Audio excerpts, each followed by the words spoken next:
អូបងរៀនធ្វើភួងម្លីខ្នាតតូចចេញទៅហើយអញ្ចឹងឥឡូវយកមកមើលខ្នាតកដាលម្ដងភួងម្លីគឺខ្ញុំយកពណ៌សធ្វើជា base ប៉ុន្តែនៅតែអាចរើជាពណ៌ផ្សេងមកធ្វើបានអញ្ចឹងបងត្រូវមានអីក៏បានដែរនេះជក់ផាត់ color ដែលពេលបងទិញពណ៌ផាត់ទៅខ្ញុំថែមជក់នឹងឲ្យមួយក៏អាចយកជក់នឹងមកមូលបានដូចគ្នាដែរយើងធ្វើនេះគឺដូចការយើងធ្វើផ្កាអង្គាសផ្កាសាគូរ៉ាអញ្ចឹងណា style តែមួយទេប៉ុន្តែគ្រាន់តែថាធ្វើមួយពណ៌សចឹងខ្លាច់ឆាប់ប្រឡាក់បងអាចប្រយ័ត្នបន្តិចទៅតែប្រឡាក់ទៅវាលែងស្អាតសម្រាប់គ្រាប់តម្រងក៏ប៉ុណ្្នេះបងបាច់ធ្វើអីទេគ្រាន់តែប៉ាងវាហើយបន្ទាប់មកចាប់ផ្ដើមយកកន្ត្រៃហ្នឹងកាត់គូតវាចោលទៅបានហើយធ្វើបែបនេះឲ្យច្រើនបំផុតកាន់តែល្អដោយសារត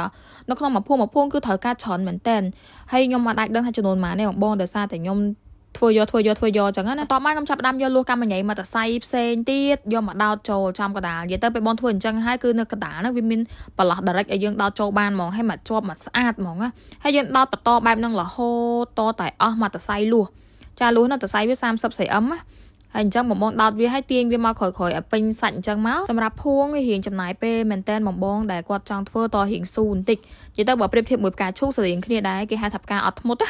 តតែយើងនឹងស៊ូណាស់ព្រោះធ្វើរៀងចំណាយពេលយូរខ្លាំងហើយក៏មិនសូវស្រួលដែរនេះឥឡូវខ្ញុំដោតអស់មកដើមលូសហើយប៉ុន្តែវាស្ទើអញ្ចឹងខ្ញុំធ្វើការថែមចំនួន15 cm ទៀតយកតគ្នាអញ្ចឹងលូសមិញនេះខ្ញុំបាត់ជាពីរខ្ញុំយកមកកណាត់យកមកតគ្នាអញ្ចឹងដើម្បីឲ្យភួងរបស់យើងកាន់តែរៀងធំបន្តិច